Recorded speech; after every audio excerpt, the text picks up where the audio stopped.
Nothing on the Bonnell Foundation's Living with Cystic Fibrosis podcast should be considered medical advice. Medical advice can only come from your CF physician. Cystic fibrosis can be a devastating diagnosis, but living with the disease can bring positivity and a new appreciation for each day. From the Bonnell Foundation in Detroit, Michigan, it's the Living with Cystic Fibrosis podcast, sponsored by Viatris and Genentech. Here's your host, Laura Bonnell. I don't know if you know who Marten DeVlieger is, but I'm excited to tell you because I did not know who he was. He is an adventure and sports athlete, and he's 41 years old with cystic fibrosis. He has been around for a bit, and you'll never guess exactly who he is, so I will tell you. He worked with Hillrom, who is now called Baxter. That is their new company name. And he made the Monarch airway clearance system. He worked on it for 10 years, which is so very cool. And if you use the Monarch, well, you're going to find out all about Marten. He does still work with Baxter doing social media and public speaking. And so we are very glad to have him on this podcast. He has so much energy, as you're going to hear in just a minute. Marten lives in Crowsnest Pass in Alberta, Canada, with his wife, Janine, 11-year-old daughter Kabrina, and 13-year-old son Noah. And we have so much more to tell you about Marten, so let's just hear it right from him. So, Marten, it's great to see you and meet you in person. And usually I do start the podcast where we talk about how you were diagnosed and all of that first, but I actually wanted to get started with your venture with Hillrom, which is now Baxter. And I just wanted to also say that you were a helicopter pilot, and I just wondered if that played any part, or was it strictly the CF that you thought, oh my gosh, I need to be a part of this development of this vest? Being a helicopter pilot played actually a fairly big role into it. It actually started a little bit before that as well. I've always lived a really adventurous life, wanted to be free. I windsurfed, kiteboarded, traveled all over. And when I became a helicopter pilot, I lived at a camp in northern Canada, where I really didn't have access to treatment. Growing up, my parents, or my mom, primarily did my chest physio. And back then, it was easy. It was taken care of for me. But when I flew helicopters, I was on my own.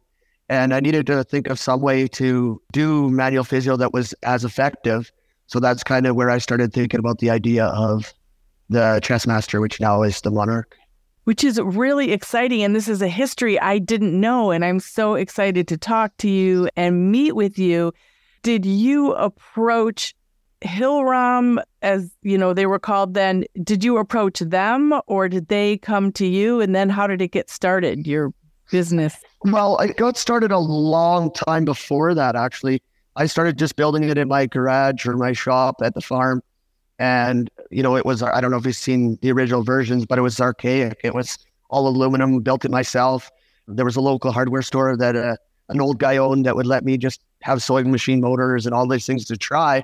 And that was kind of how it started. And then people with CF started to ask me for it. Like my sister wanted to use it.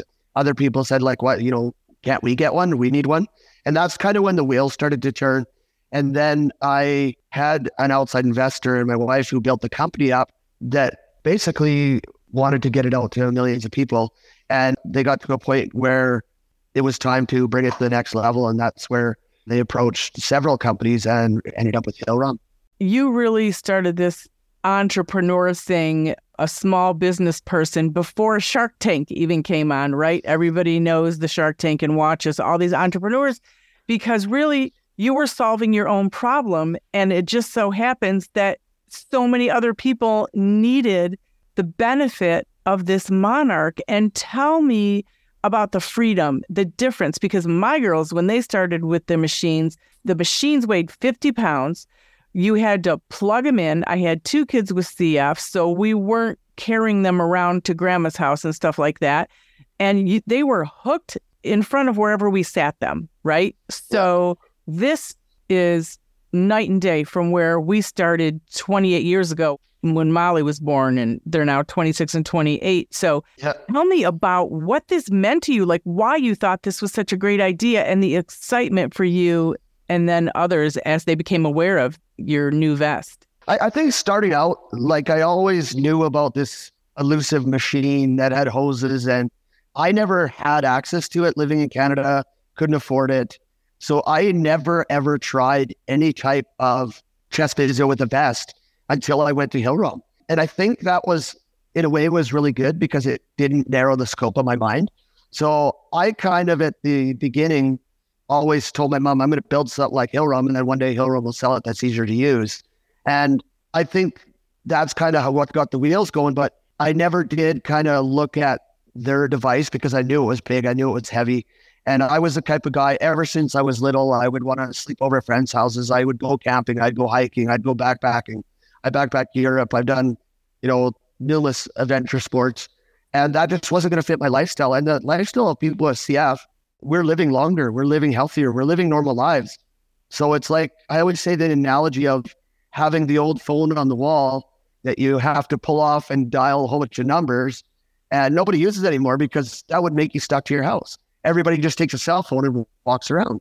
So my goal was to build something that would fit our new lifestyle as CF was living longer. That is a great analogy. I love that. It absolutely, now everyone can understand exactly what you're saying. What did it mean for you? You're getting the same therapy, and now you can just do whatever it is you want to do. Yeah, and it's not even just that you can go anywhere. Something with cystic fibrosis that people don't really realize as a person living a normal life is that every minute we live, we think is precious because we are born with an expiry date. Everybody is, but people with cystic fibrosis really think about that. I've thought about that my whole life. I want to cram in as much as I can every day. I smile every day. I don't waste an opportunity, where most people are like, okay, I got this goal of being 65, then I'm going to retire, then I'm going to do this. And having CF used to burden me a lot. I used to get up in the morning. My mom would do manual chest physio. I would go run. I ran every day. Then I would do sports. Then I would do at the evening, do it again. Now, when I can just take this device, put it on, and especially when I had children, I could go outside, get the kids ready, walk around with the portable nebulizer.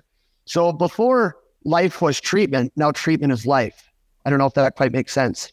It does. It does make sense. And I also wonder, I mean, we used to do the chest physical therapy, with our hands cupped and everything with our kids also. And I did like it as far as it was good family time. But what is the difference to you in how the vest works compared to, the pats with your hands? That's a really interesting question. And I guess my vision or my goal to build this was from my mom's hands.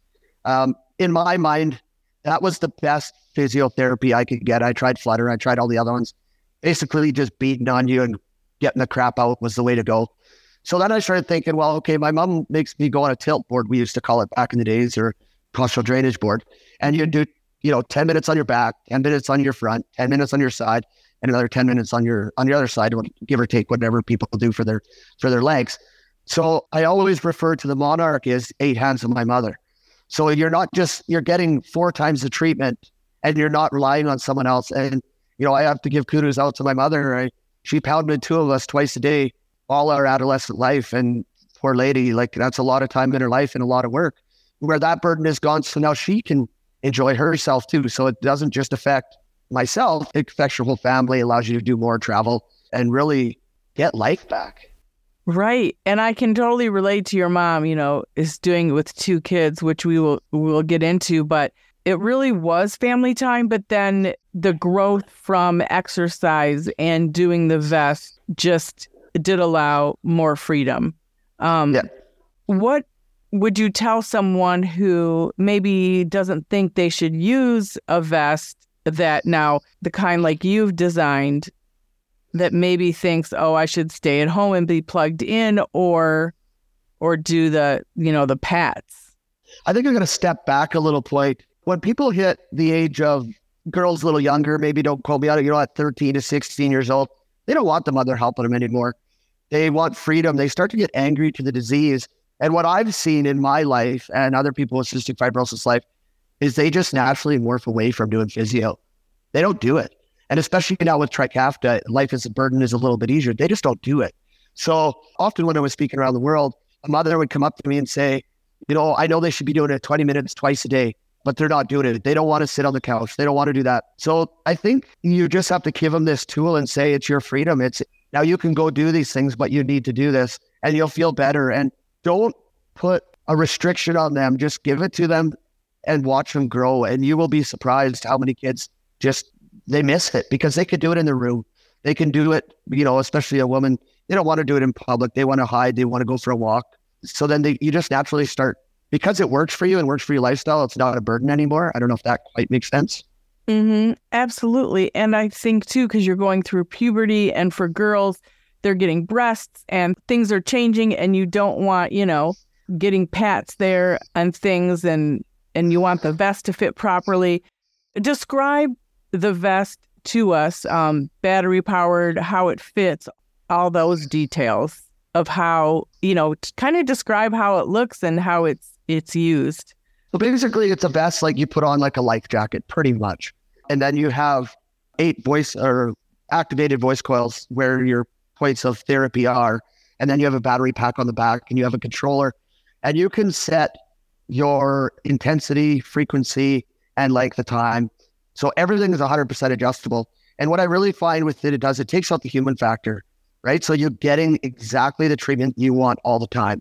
And I got it down to a certain point, exactly the thickness or the severity I want it and the frequency I want it, where a thinner person might get a lot more treatment from a lighter therapy, right?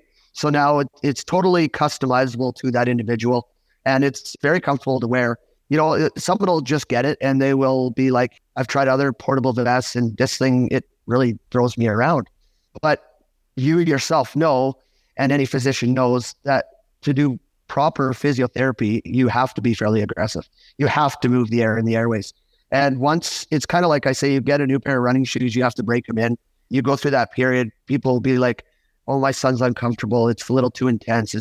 And then I say, phone me back in 3 weeks. And then they're like, oh no, they want it even harder now. They're just used to it, right? So it's just like anything. Your body has to get used to it. And have you made adjustments to it as people give feedback, or is it working pretty well the way that you designed it? So I guess a lot of that feedback / changing stage happened over about 8 years. Well, I started it myself and then my sister. And then before I handed it over to investors and my wife to grow the company, I went to a Starfish Medical out of Vancouver Island, and they did a lot. I was just trying to build something better for myself, and I didn't know where it was going at that point. That's where we did a lot of, I guess, not market research, but trial and error, and that kind of stuff. And I believe when it went to Hillrom, we were 90% there. And then when Hillrom took it over, they allowed me to come and give input quite often. And then that's where the last, an engineer would get a hold of it and they wanted to change it and turn it upside down and turn it into a spaceship. But it's a simple concept. Keep it simple. And that was a bit of a struggle, but, they understood, because they don't have CF. They don't know what it's like to have CF. So they just know, okay, this is what CF is from a book standpoint, and this is what it should do. But they don't feel that it's working. So I was graciously to be involved and make sure that the product was actually helping people and did what it was supposed to do. And I guess I'm asking you to compare, but not in a competitive way, but I'm just wondering, compared to other vests, what makes yours different, and what from your view makes it work better? Is the question other portable vests or vests in general? I think other portable vests, Okay, so there are other portable vests. I personally think that the physiotherapy is not hard enough, and it just doesn't move air. If you can put a vest on and you can talk and the voice is normal, versus when I pat myself like this and you hear me talk, now you can hear the actual, your voice waves going up and down. That means air is moving in your lungs, and that's what you need to do to break it up. So I think that is one of the main differences. And I mean, it's up for people to explore and try. I mean, maybe the Monarch's not for everybody, but it definitely works, and it's been proven to really work. That is wonderful. And I love when any product is made by somebody who uses it and knows, but of course, whatever works for people is what they should use. Tell us about, so you've got this company now, what else are you doing? Are you doing more vests, or have you grown to do other things? So Hillrom basically bought my wife and the investors out. I'm not involved on a financial state with them. I just do social media and advocate for cystic fibrosis is what I do. So that's my goal in life now. In the point I'm at is my number one goal is to stay healthy. Second is to be a dad. And I'm an avid athlete. I'm a sponsored mountain biker, snowmobiler, and that's my new direction in life I've taken, including doing podcasts like this, talking to a lot of individuals in the US with cystic fibrosis. Pre-COVID, I used to fly around a lot, public speaking, and that's kind of the new avenue I've chosen in my new challenge. And I've been lucky enough to do that, and it's been pretty great. I love seeing everything that you're involved in. And so EMT biker, that's an electric bike, is that correct? Yeah. Tell us about your biking adventures. And you said your wife bikes with you as well? Yeah, so we've been electric mountain biking for probably 5-6 years, really hardcore. My wife is the last couple of years. We live right in a mountain town where we can bike right out of our back door. I'm really involved in building a lot of the trail network, helping out, volunteering. Actually, as soon as we're off this call, I'm heading back into the bush to run mini hole and keep building the trail. I just love to make and see people grow and be happy. This world is so negative and so upside down. We can make so much change to make this place a better place. And that's kind of what I love to do. And being a mountain biker and snowmobiler, these are pretty avid people who are dedicated and usually a positive people. And it's great to be around them and surround myself around positive people and just kind of shutter out the outside world of the craziness. And it is wonderful because it's all keeping you healthy, everything that you're doing. Yeah, 100%. Yeah. So my goal every day is to do some type of activity, whether it's mountain biking, snowmobile, running, kiteboarding. Every day I do something. There's not a day that I don't. And I contribute my health a lot to that. I know growing up, I used to run 10 kilometers, between 5 and 10 kilometers every morning to clean my lungs. And my doctor used to tell me, every step you take running is a minute longer you're going to live. And that's kind of really hit home. And that's kind of the way I still live. I'm 42 years old and doing things on a mountain bike and snowmobile that 23-year-olds don't do. And I don't heal as fast anymore. I get pretty busted up. But I think that not just the physical activity that keeps me alive and keeps me healthy, but it's the mental side of it as well. I believe your mind is so strong, it can accomplish so many things. CF is one of those diseases. You can either choose to own it or choose to basically let it run you and run its course. And if you look at a lot of the people, and there's unforeseen circumstances, of course, like my sister, but you see a lot of people with CF that are older and doing really well, like Andy Lippman and a few of those guys. It's because of their positive attitude, they never stop. They just say, okay, my mind, I have this, but let's not look at the negative of this. Let's look at the positive of this. And how can I make the best of it? And that's kind of what I've chosen as a path really, really young. And I've always done it. And I wouldn't be who I was without cystic fibrosis. And sometimes people get a little angry at me or say things like, because I'll say, I'm actually blessed to have CF in a way. Life is hard, but I believe if a guy like myself didn't have CF, I'd probably be cracked out on a beach and who knows where doing nothing. Where now it gives me a goal, it gives me a purpose, and it really puts reality into life that life is amazing and don't worry about the little things in life that I call the first world problems of life, Yeah, I would agree. I mean, my daughters and so many other people and moms that I talk to, we really are grateful for cystic fibrosis, as strange as that may sound, but you just really appreciate life so much more, I think. Totally. Yeah, absolutely. And what kind of foods do you eat? And I ask this because when we started with CF, my girls, they were like, high-fat diet, high-fat this, high-fat. And since the girls grew up, it's more like they went through vegetarian and vegan, and they're very now really healthy eaters and found that works for them. So I'm just curious, you're so active and burning so many calories. What kind of diet do you do to help you with your CF? So when I was young, I was always very, very skinny. And it was put whatever in your mouth that I hated eating. It was always cream in my milk. It was cream in my cereal. It was chocolate bars, whatever. They just said, whatever you could pile in your mouth, put it in there. Where now I think a bit of that lifestyle, maybe when I was a kid, is catching up to me a little bit. Like I have, I'm on the edge of diabetes a little bit. And I just think that it was the right approach then, but not the right approach now, especially since Trikafta. And now being 40, I can keep my weight up pretty good. So I try eat pretty healthy, but I'll admit when I'm on the road, I like my McDonald's and a few things here and there. Got to cheat, got to live life. But overall, my wife is a really good cook and she's healthy and she's on it. She hounds me pretty good. So that's probably pretty good. But yeah, I think it's important that we find a fairly healthy diet. But yes, I do need to eat quite a bit more fat.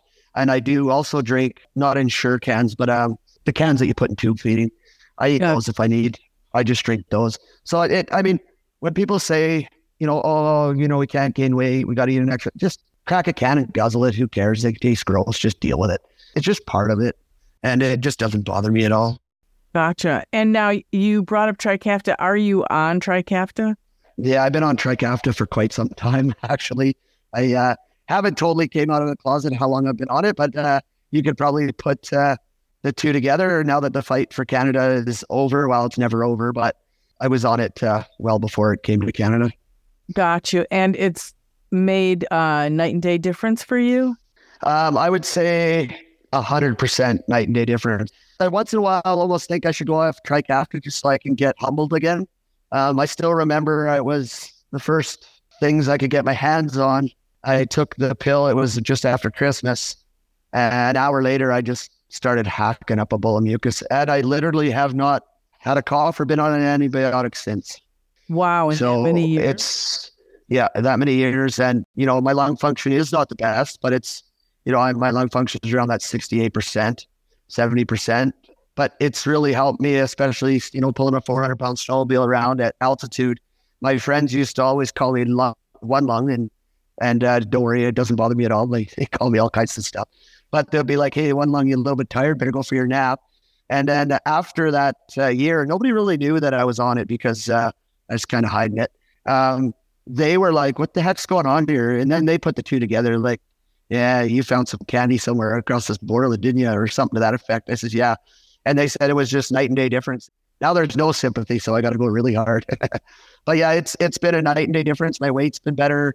I have severe liver disease, which is always a scare with taking it, but I didn't care. If I have 10 more years of good life versus 15 and then need a liver transplant, life is too important, especially at the stage I'm at. But overall, thank the Lord, my lung or my liver functions have basically stayed the same or actually got even better. So it's been great. That is great. And you never had any kind of transplant at this point? No. No, I haven't had a transplant. I've been hospitalized more so for my liver issues and spleen issues than lung issues. I've had towards the end, before I got on Trikafta, 4 years ago or whatever it is, I started to need bags of IVs to go home. So it was getting to that point where I really was starting to go downhill fast. And I knew, and my doctor said too, like, if you know somebody or know anything, you might want to try, look out for yourself. And that's pretty much, when I went on the mission to figure it out. And it was just in time. So I can keep that lung function high enough to keep producing at a level of an athlete I want to be at. If you don't mind, I wanted to tell everybody, or if you could tell everyone about your sister, about her journey and her struggle. She also had CF and had a different journey than you did. And yeah, her journey was tough. If there's any anger to the disease, it's because of her journey, and I think somewhat unfair. Growing up, she was always on the other side. She was positive, but not really positive. She wasn't into sports. She was always tired, and I can't jump into someone's body and tell them they're lazy or this or that. Everybody has their own journey, right? So I don't blame anybody. I would have done things different, but that's the path she chose. She was very smart. She was a chartered accountant. Loved just being at a desk, and her lungs started to go down quite significantly to a point where she needed a double lung transplant. It was Christmas Eve. She was actually the first donor in Canada, I believe, that got a donation from a ex vivo technology box. I don't know if you know what that is, but it was developed here in Alberta from Dr. Janine, which is a box now that they use on a daily basis. So if you have organs that are normally discarded, and these were from blood embolism or blood clot in the lung, someone died, that those would normally be thrown away. So they said, hey, we got these lungs. we got this box. We haven't used it on humans yet. Would you be willing to take it? And she's like, absolutely. You got to take what you can get, right? So they put these lungs on this box and they have her already in the hospital and they pump whatever they have to through these lungs to clear the clot. And these lungs breathe on this machine. So now like an ECMO machine? Yeah, it's kind of, but it's totally different. It's okay. So they can transport lungs. So say if they go to Quebec and harvest lungs, they're not on ice. They're breathing the whole way back. Wow. Like it's basically a human body that these lungs sit in, and they can make sure they're good before they go in the donor. So she took those lungs. Everything went amazing. Her husband and her had 2 little girls that they needed. They had a surrogate mother carried them for them, and they were really premature. So that was a tough go-to. And then life was good. You know, she was doing really, really well. And I not quote me on it, but I think she was close to 5 years post-transplant. And one day she came back from a camping trip. I don't know exactly where. And she didn't unpack her bags. And my mom said that was a little weird and kind of loopy a little, I guess. And I actually was on Vancouver Island kiteboarding, and I got the word that she got airlifted to Calgary and had neurological West Nile and went into a coma. And they kept her alive for a month, and then her heart stopped. So it just seems to be, you know, obviously God wanted her home, and that's the only way I can kind of deal with that. It's just, I wish I could have, I always have anger because I wish I could have ran for her and fought for her and did all that stuff so she didn't have to go down the transplant road, because it's a tough road. It's a good road. But it's always got its challenges, right? So, and she was always, we talked a lot about death and a lot about life, and she's in a better place, and she holds no regrets. We all know that it's coming one day, and I think that's a gift we have, right? So we make sure we don't waste it. Right. So she didn't get to see your vest then, did she? Yeah, she did. She was still alive when it was all done and said for, and it was on the public market. Yeah. Okay. That's nice. I mean, it's so sad and tragic, obviously, that you lost your sister, but it is wonderful she got to see kind of, you know, what you were doing with the vest. And how do you remember her now? And how many years has it been? Don't quote me on it. I think it's, I'm bad with time. But that's okay. 6 years. Yeah. So it's going on a while. Yeah. And I guess my best memories of my sister are actually me and her we would scrap a lot. But then at the end of the day, you know, she would phone me, hey, I got this going on, or hey, do I take this medication? Hey, what doctor's on call? Hey, you know, we had that close bond, but yet we were frenemies because I always wanted her to run, and I lived a total different life. She always thought her favorite thing is like, you just think life's a joke and you just magically get everything just works for you and you have fun. You're always smiling. And so there was always a bit of animosity, but overall we were really, really close that way. Yeah. That's wonderful and nice to share about her and let everybody know who she was. So thank you for that. And getting back to all the things you said that she would tease you about, snowmobiling. So are you still a spokesperson for Polaris, and how much and where do you snowmobile? Yeah, so I just actually signed my contract yesterday for this following coming season again. I ride for Polaris in 509. 509 is a parent company. So I snowmobile a lot in the area where I live. I have a place 5 minutes from my house or across the Great Divide in the Fernie area, or I travel a bit. That pretty much snowmobile on a daily basis with a lot of groups of people and do a lot of events. And I'm on the mountain every day. And if it's not for snowmobiling, it's search and rescue. It's, there's always doing something. And what do your parents think? Do they think this is fantastic, or you're a little bit crazy, or it's wonderful?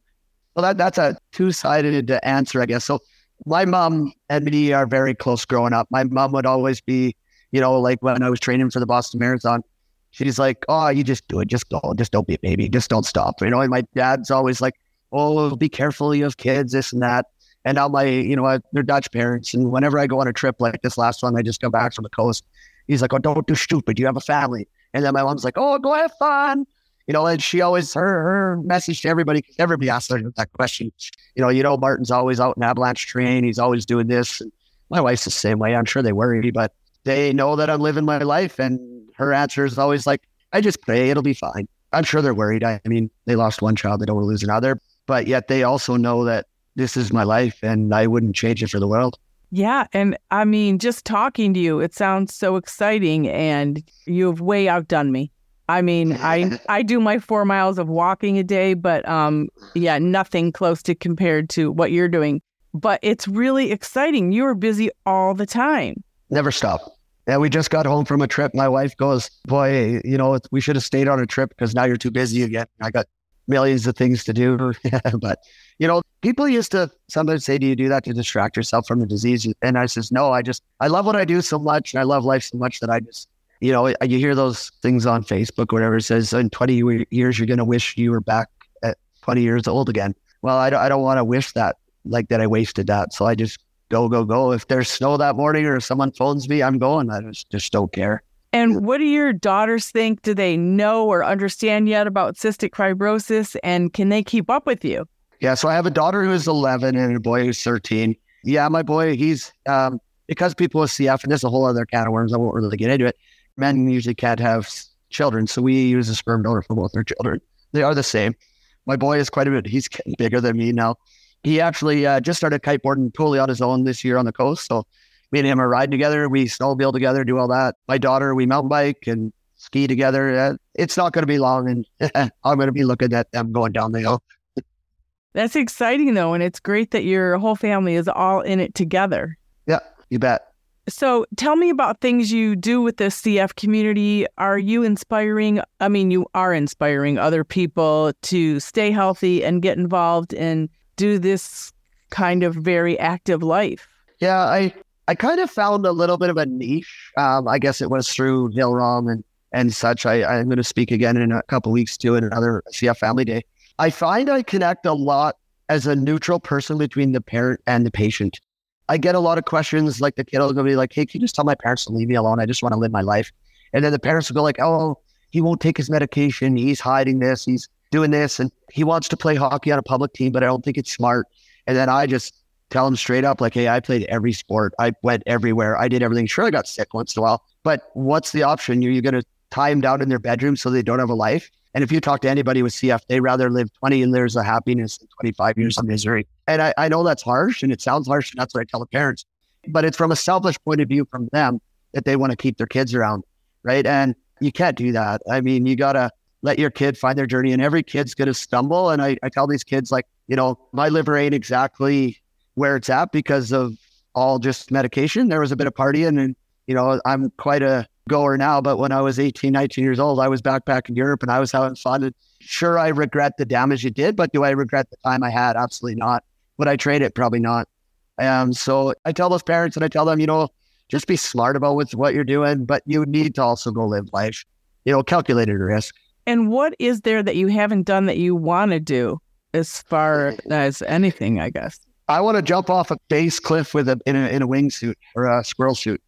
I don't know, but I've kind of got told from a lot of people that I live with, hey, dream on, don't do it. The risk is really, really high. I still think that one day I'll do it, but you think a little different. I'm sure when you have kids, it's, that's a pretty selfish decision, and I've always wanted to climb Everest, but that with my liver, obviously I would die, right? So there's those kind of things that, I have to be able to mentally draw the line at a certain point. It's just like when I'm in the backcountry and you look at a situation and you know that there's, 99% chance I can make it through there, but there's that 1% chance that whole mountain's going to slide and kill me, that you have to make at that point, you can't be stupid. You have to make a smart decision and go home at night.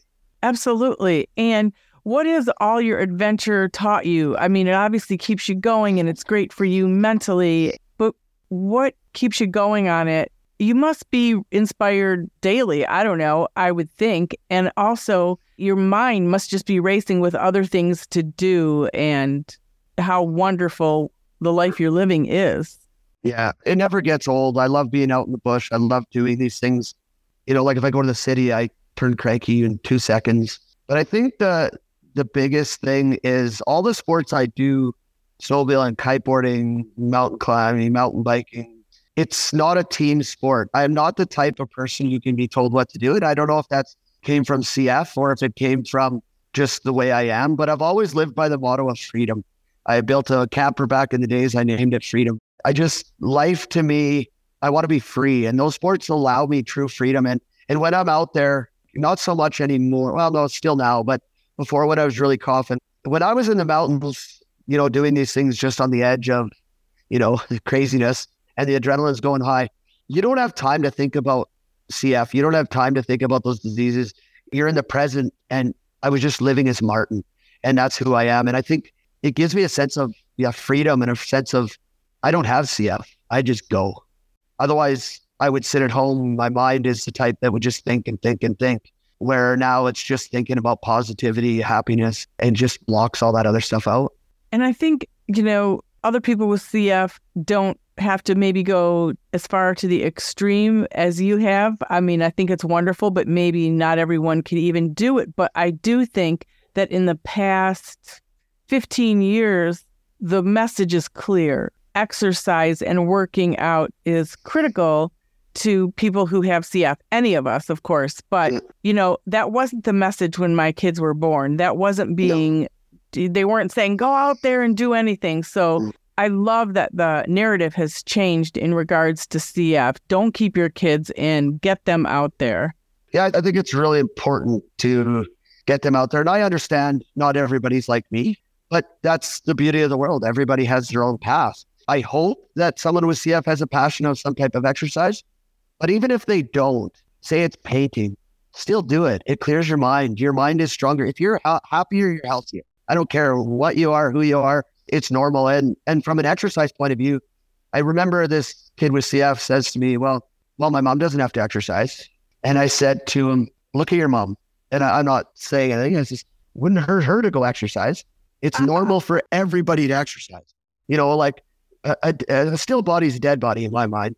And that goes from an absolute healthy person to a sick person with CF. So we just might need to do it a little differently and a little bit harder and a little bit more. So, but ultimately those other people should be doing it too. So there's nothing out of the ordinary. So that's kind of how I explain that to people when they're like, well, I'm forced to exercise. No, that's the normal reality of a body. Right. And, I did laugh at when you were saying that, but that is so true. And as a mom, I have always said, like, if I'm getting a shot, I can't even complain because my kids are going through so much. And then I really did feel exactly what you said. When I am pushing them to work out, I'm like, I have to live by example. I may not be running as fast and as far as they're trying to or can, but that's why. And now, like, I go for walks with my kids or whatever, things like that. But I do think that's really important. As parents, we need to hear that and pay attention. It is living by example. I think it's a pretty simple thing. No one wants to listen to someone, especially all people with CF are stubborn because we've taken care of ourselves our whole life. We've been very regimented. CF people are very controlling because they've had to step up to the plate very young. So to have a mom or a dad or an uncle or a doctor sit there and tell you what to do and not practice what they preach, it's just like, screw you. Like, and that's what they're all going to say. And I've told that to a lot of parents. I says, why don't you guys both buy a gym membership? Or why don't you just start going to the gym and they'll see that you're doing well and maybe they'll follow, lead by example, right?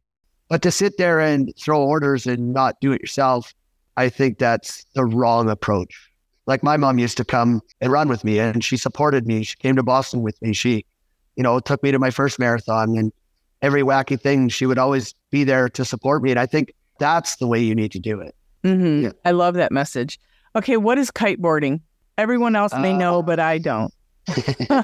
So basically you have a big kite and then it's like windsurfing, but kiteboarding on a wakeboard and you're totally free with the wind and you just kite, jump, you can get, big air, it's a pretty, put it this way, when you get travel insurance, they won't cover you. It's pretty, wow. Yeah, it's fun. It's super fun. It's freedom, but it's dangerous. There's a lot of adrenaline. Do you do it on sand or any terrain? No, water. Oh, it's on water. So you use a board, a board like a wakeboard, and then a kite. Yeah.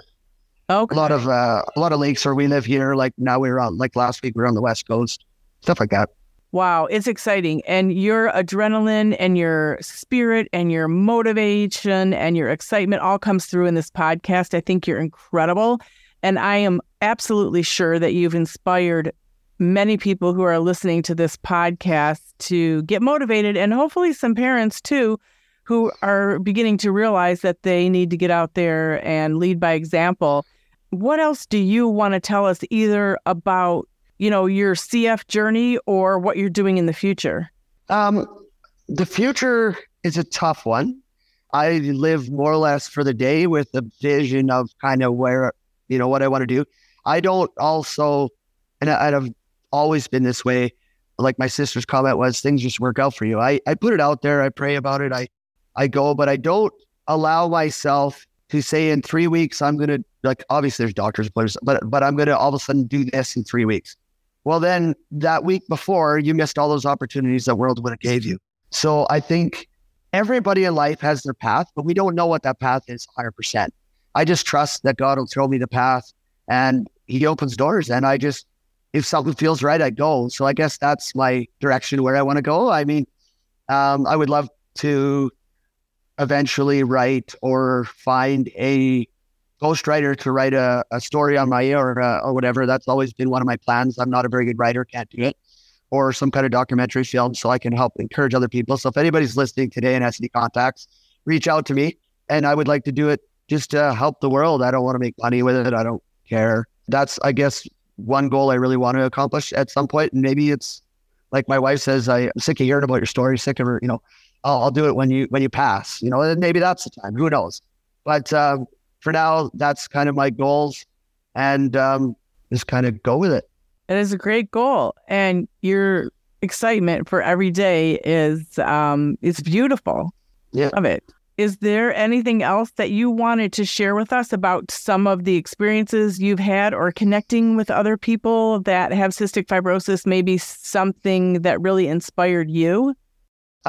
Growing up as a child, I never really, because of the nature of CF people didn't hang around together. So, and I was always a rural kid, not in the city. So I did go to one CF camp back in the days before they canceled them. But I never really, maybe it was ignorant of me. I never seen myself as a sick kid. I didn't sit well there. I wanted to run. But I do have a few close friends through the last couple of years that I've got to know through the Trikafta ordeal, like Amanda Bartell, I'm sure you know her, that me and her could just pick up the phone and we have a bond like no other. We barely see each other, but yet we could talk about anything, no matter any health issue, disgusting, whatever. And that is really cool to have. And that's kind of filled the void from my sister a bit. And then there's a couple others. So I guess that's I could tell people, find someone you can really relate to, because nobody understands what you're going through but somebody who's going through it. A friend is good to talk to, or support groups, everything else, but it's not the same. It's not the same as having someone who you can bounce something off and say, yeah, I feel a little this way.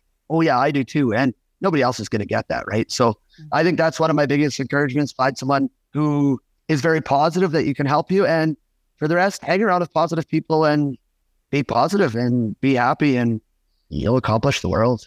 Well, thanks so much for inspiring us, Marten DeVlieger. Did I pronounce that correctly? Yeah. Awesome. Yeah. It's been butchered a lot. A lot of times. So no, it's good. That's great. Well, thank you so much. And your information is in show notes. So if people do want to answer your call to any of those things you put out there, they can find you there as well. And thank you so much for being an inspiration from Canada to the U.S. We really love that you're putting your wonderful vibe and words of wisdom out there. Perfect. Thank you. Yeah. And the best way to get a hold of me usually is on Instagram. So that's usually the best. Just DM me on Instagram and I will definitely help you out. Or if there's anything I can do to help, reach out. Wonderful. Thank you. Thank you. I hope you enjoyed Marten as much as I did. And thanks to Beth Vanstone for producing this podcast. The original music in this podcast is performed by Kevin Allen. It's not complicated. Who happens to have cystic fibrosis. We all got our worries and fears. I know it's got you frustrated, but loving you is so alright. This has been the Living with Cystic Fibrosis podcast, sponsored by Viatris and Genentech. For more information and to learn more about the Bonnell Foundation, visit our website at thebonnellfoundation.org. That's the BONNELL Foundation.org. It was produced by Jag and Detroit Podcasts. Follow our show on Apple Podcasts, Spotify, or wherever you're listening right now.